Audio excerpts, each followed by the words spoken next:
Hello everyone, I'm excited to be able to tell you that my overall score on my IELTS from last week was 8.5. I scored 9 on listening, 8.5 on reading, 7.5 on writing, and 8 on speaking. Overall, these scores are better than what I aimed for. I aimed for 7.5 and I thought I would probably get an 8 based on my feeling. But so my final score ended up to be even better than that, and I'm very happy with it. So in this video, I will try to give you a few more tips that can help you to reach good scores. And of course, there is still my previous video as well with a lot of tips and tricks that I believe will really help you. So let's get started.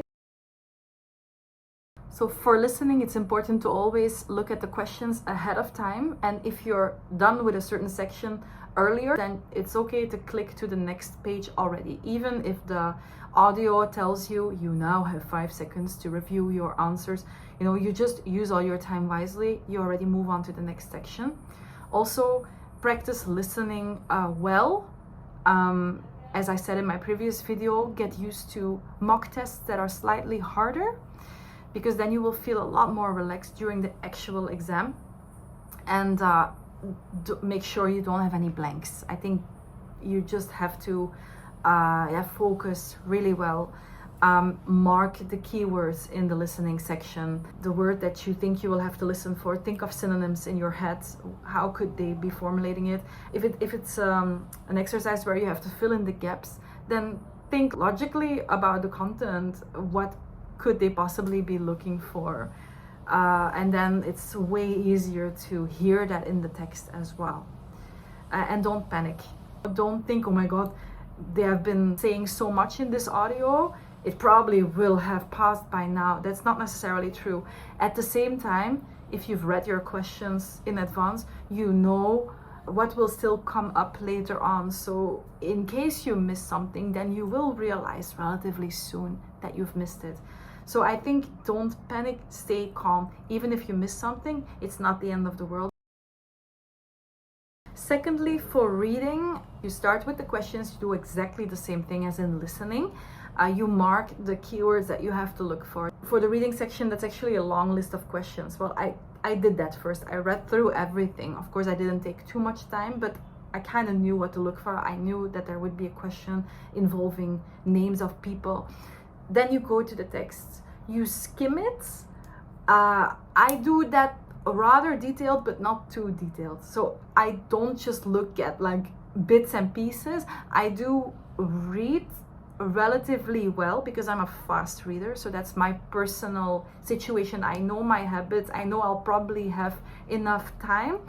And I'm relatively fast, so that means I had the opportunity to look at everything relatively well the first time I read through the text, looking for those keywords. I marked a lot of keywords, I highlighted them, and of course the names of people I highlighted. So I knew very well this paragraph has this content, the next paragraph has that content, and then I went back to the questions. So the questions I had read first, I went back to them, and I kind of knew immediately, okay, this answer must situate itself in this or that paragraph. As I said in my previous video, there is a marker for difficult questions. If you really don't know the answer, especially the true, false, not given questions, it's a bit tricky sometimes. You want to look at it again, you mark it first.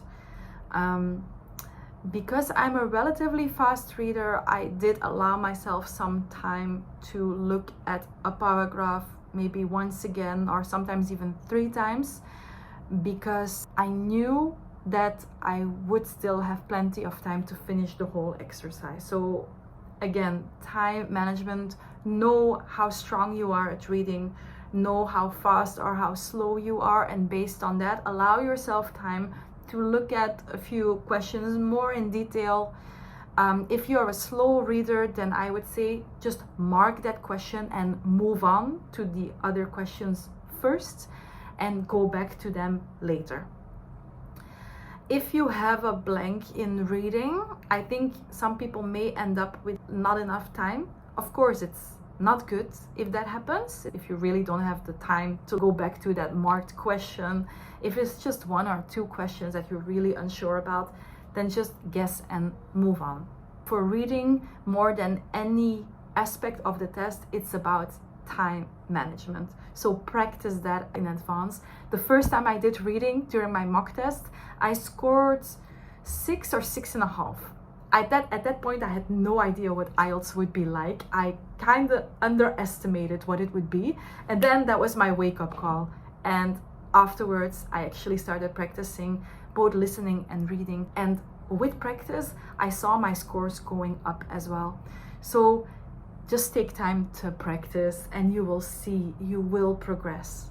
So it's about developing those strategies and techniques. That's all it is. Then let's move on to writing and speaking. I have to be honest and say that these are also the things that I practice less because it's harder to practice. But you are able to use ChatGPT to get an idea, right? And ChatGPT will tell you for writing, you will probably score this kind of band, your grammar is like this, your coherence is like this, and then you can write a new version and you can let the AI revise that again. This I did a few times and it did help. Nevertheless, I noticed that it was very hard for me to improve myself in writing. I just don't come up with these very formal words. But I had my target score during practice, which was 7.5. Sometimes I even had 8. So I thought, okay, I'll probably manage. I'm not gonna spend hours of practice. I was more nervous for listening and reading. And there is where I really saw myself progressing. Every time I did a mock test, I saw progression. So that's why, of course, I focused a lot more on practicing that. I feel those 2 aspects you're able to control very well and you're able to predict very well. Writing is a bit harder to practice. It's way harder to predict what you're gonna score there. It's still very good if you're able to practice, but that practice will cost you a lot of time. With the use of AI, I would suggest you do practice, but also don't break your head over it. If you've reached your aimed score, then I think it's okay to just be relaxed about it. Just go full out the moment you have your writing assignment. Try to review a few words that are very common in academic writing. A word such as opponents, first of all. Secondly, in conclusion. This kind of vocabulary I think is relevant to revise.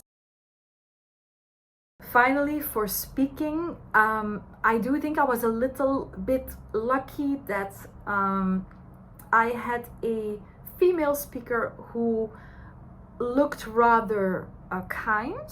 She was a slightly older woman of Indian origin. She had the Indian accent. That's why I suggested in my previous video to consider well that your examiner may not necessarily be from the UK or from Australia. But I'm quite used to the Indian accent because I'm married to an Indian person. And so it kind of felt like I was speaking to an in-law of mine. And that kind of made me feel very comfortable. I do think that if I would have had a male speaker of the same age, but maybe a person with a UK accent, which I find sometimes quite challenging to listen to, maybe I would have felt a bit more nervous. So I do think you have to be a bit lucky, but nevertheless, no matter who sits across you, just think of it as a friendly conversation and not an exam.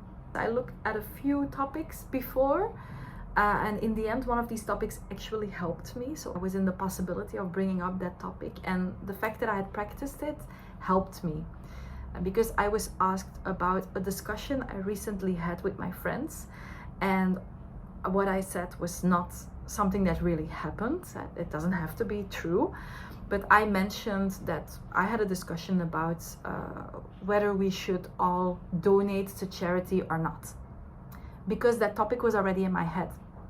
So it's good to practice with a few topics in advance, but I didn't exaggerate the practice Again, just like writing, I didn't spend hours and hours just going over topics, practicing every single topic that could be asked, because I think that may only make me more nervous. But something I do regret now, and something which likely costed me some marks, is that when she asked me about a discussion I recently had, I actually started talking more about the topic of donating to charity, while forgetting to mention a certain vocabulary that she probably was looking for, such as my friend opposed my idea, or his point of view was this or that, and I did not agree with his perspective.